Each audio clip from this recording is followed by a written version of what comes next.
About 75 years. He's looking pretty good. Looking good for his age, Reggie. No, he's been making bats for over 35 years, and today we're very happy and privileged to have him alongside us to help you guys understand what exactly goes into making the perfect cricket bat. And only a cricket bat, a Spartan cricket bat at that. We're fortunate enough to have some of the best ambassadors in the world, such as Michael Clarke, former Australian captain, MS Dhoni, Chris Gayle, you may have seen the golden bat on the BBL not so long ago, and of course our newest and current opener of Australia, Joe Burns. All using the Spartan cricket bat, and our man to my right has been created for him. Would you please give him a round of applause for my friend and yours, Reggie Taylor.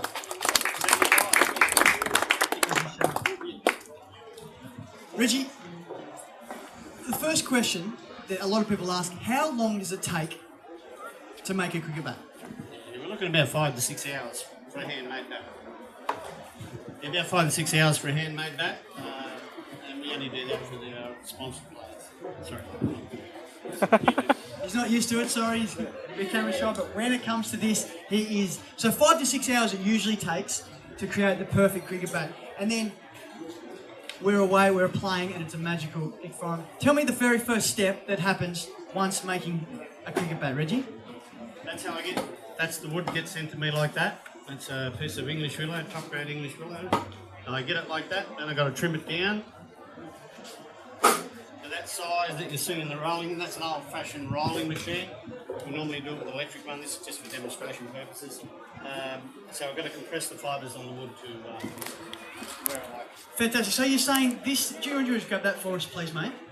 And we're just going to pass that around. So you're saying that this thing here, this looks like a fence paling, is going to turn out to be a cricket bat?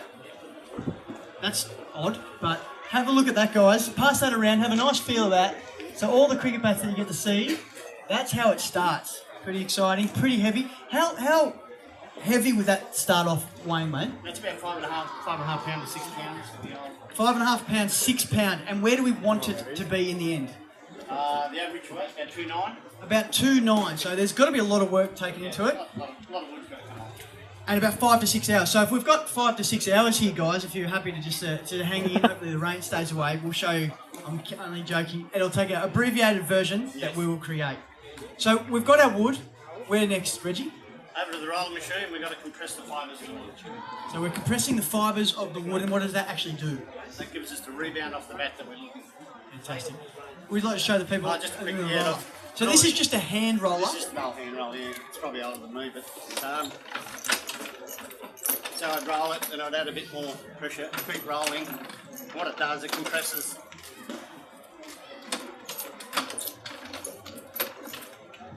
So as you're rolling, it's breaking down the fibres of the wood? Yeah, compressing the fibres of the wood. If you guys want to pass that around, you can feel where that pass lower down, you can see. You can pass that around if you like. Fantastic. So we've pressed the wood. Yep. What's our next step, mate? What I've got to do, I've got a template here that I place on the bat. Like such, and I'll mark it out where I want to take the wood off. That's the one we used to use for Michael when he was playing. Let's just have a look at that. So that's an actual template. That's the shape that Michael Clarke actually likes to use. And now you can see on the back, because it's not far from it, Joe Burns, we pretty much just got all Clarke's bats, and Joe enjoys those. So that's his template now. And how is Clarke himself making bats for, mate? Can I be rude? Nah, he's a good bloke. He's very fussy. As I said before, he's earned the right to that. So. But he's a good guy. He certainly is. He's been wonderful for Spain. What's our next step? Once we've pressed the bat, we've got our wood looking We're good. going to start shaping it so it ends up looking something like a bat. And our choice of weapon is this. And what is this choice of weapon? What's this called? It's called a draw knife. This is my main tool for taking wood off. So it is a dangerous game we're in here, ladies and gentlemen. And Reggie, here's a question. Have you ever injured yourself? I've been fortunate, mate. I haven't not for this. I have on that drum stand. I've taken my skin down to my knuckles on the drum stand. So good so far. Let's touch wood. Touch wood. That's very good, mate. This bench isn't exactly what you call stable, so I'll just do this briefly.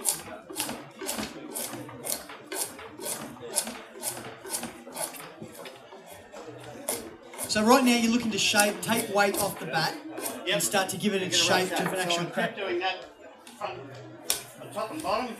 So this here, ladies and gentlemen, is actual English willow. If you want to have a little pass around there, unfortunately for this certain bat, it didn't quite make the cut. So, but if you that's some of the grains. Thanks, buddy. That's actually what it feels like, and some of the wood that comes off whilst Reggie's making the bat. So where are we now, mate? We've started to take shape of this cricket bat. So I'd get it down, as you can see, they're starting to look something like a cricket. That's how I'd finish with this. So we're starting to take form of the cricket bat. Fantastic. What's our next step, mate?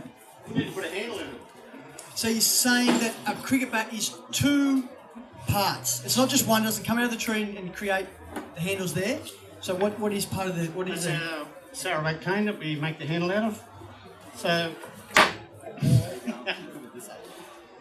we lay rubber into that handle, cut it into pieces, put the rubber in between, glue it, bind it all together so it absorbs the shock of the ball hitting the bat, and we end up like that.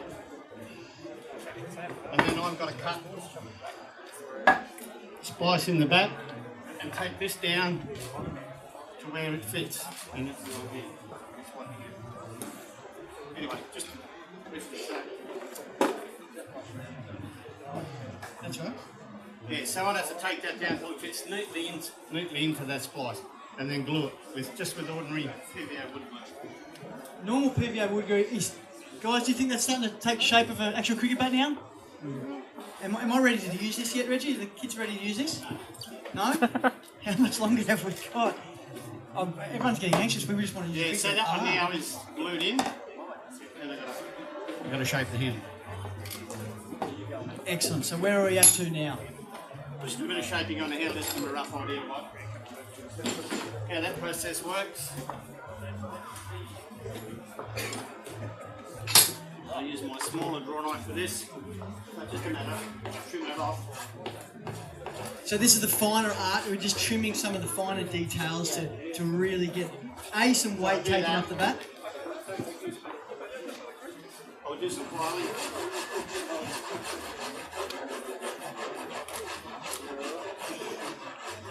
Do that, and finally finish the shape.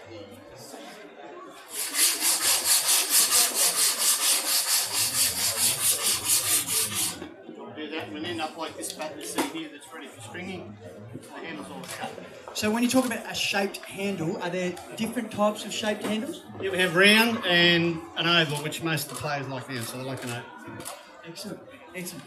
So we've taken shape of the handle, starting to look really good. What's our next step, Reggie? Well, then we need to get the bat down to the weight that the players want.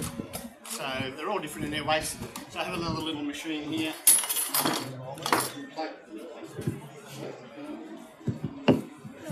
I'll only do this briefly because it creates a bit of dust.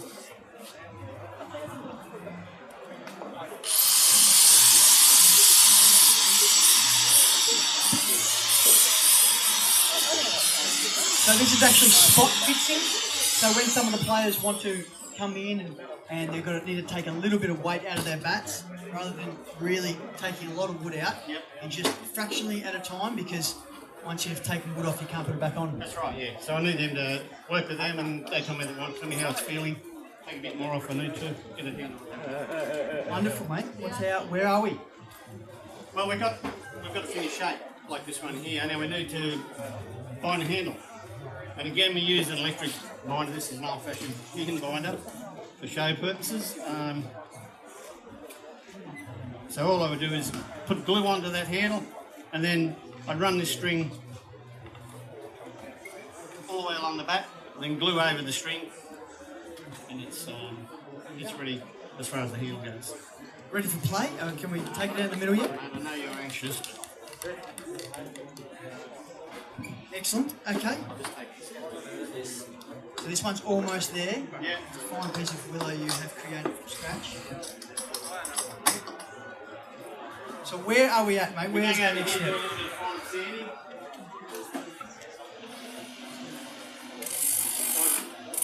I'll just do the face. Back. The edges. Head toe. I've used an orbital sander, go right down to a coarse to a fine sandpaper till I get the finished. So this is the aesthetically pleasing part of it. So we've done all our hard work, and now you're starting to sand it with the sander, and then you're looking to buff it. Going to buff it, so I'll go to this little machine over here. So I got some buffing soap. Put it on with that one, shine it up with that one.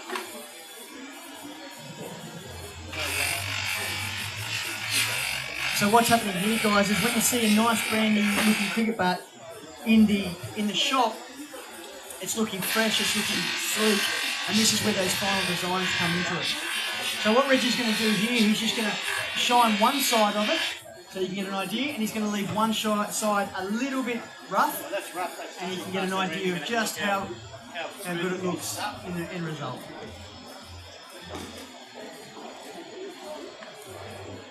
Fantastic, mate. So you've created that, you've buffed it up. Yep. Where are we at? Which make me sticker it up. We have our beautiful Spartan bat finish. We sticker it up, ladies and gentlemen, with our wonderful Spartan bats, and they end up creating and looking something like this end result here. We have our new range of currently 2016. You see Joe Burns with the Hurricane stickers. They're looking sharp and better than ever. So that is the end result of how a cricket bat's made from start to finish. Guys, have you got any questions? I hope you've enjoyed it so far.